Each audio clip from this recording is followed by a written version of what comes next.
صوفی وہ ہے جس کی ایک ہاتھ میں قرآن مجید اور دوسرے میں سنت رسول پاک صلی اللہ علیہ وآلہ وسلم ہو۔ صوفی کو چاہیے کہ وہ اپنے آپ کو محبوب سے وابستہ رکھے اور دنیا گدار بے وفا کے علل و اسباب سے آزاد رہے کہ یہ دنیا سرائے فجار و فساق ہے۔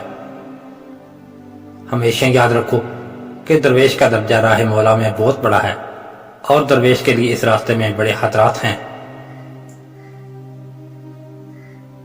مسکین و مجرد کو کہتے ہیں اور فقیر صاحب توشہ کو۔ یاد رکھو جو کوئی لباس اولیاء کو کسب دنیا کے لیے آلہ بنائے گا وہ اپنے لیے آفت مول لے گا۔ غنی کا نام صرف ذات باری تعالیٰ کے شایان شان ہے اور مخلوق اس نام کی مستحق نہیں ہو سکتی۔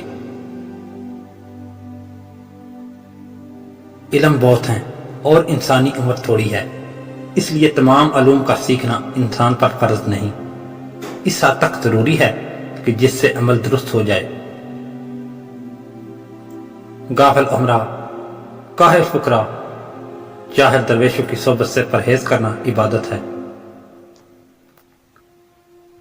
دیندار لوگوں کو وہ کیسے ہی غریب و نادار ہوں چشم حقارت سے نہ دیکھو، اس سے پھر جملہ اللہ کی تحقیر لازم آتی ہے۔ جس کام میں نفسیانی غرض ہو اس سے برکت اٹھ جاتی ہے۔ کوئی بھی جو خدا کو غیر شائستہ اور خوف کے بغیر پہچاننے کا دعویٰ کرتا ہے وہ ایک جاہل احمق اور غیر معلم نہیں۔ کسی شخص کا نجات دہندہ اس کے مذہب کی پابندی اور اس کی تباہی پر اعتراض ہے۔ خدا محدود نہیں کہ تحلیل اس کی وضاحت کرنے کے قابل ہو یا عقل اس کی طبیعت کو سمجھے۔ مسلسل عبادت سے مقام کشف اور مشاہدہ ملتا ہے۔ پہلے تصوف کا عمل جاننا چاہتا تھا اور اس کی موجودگی نامعلوم تھی، آج کل موجودگی کا پتہ چلتا ہے اور اس کا عمل نامعلوم ہے۔ جو شخص اپنی جان کو ہوس سے باز رکھے بے شک جنت اس کا ٹھکانہ ہے۔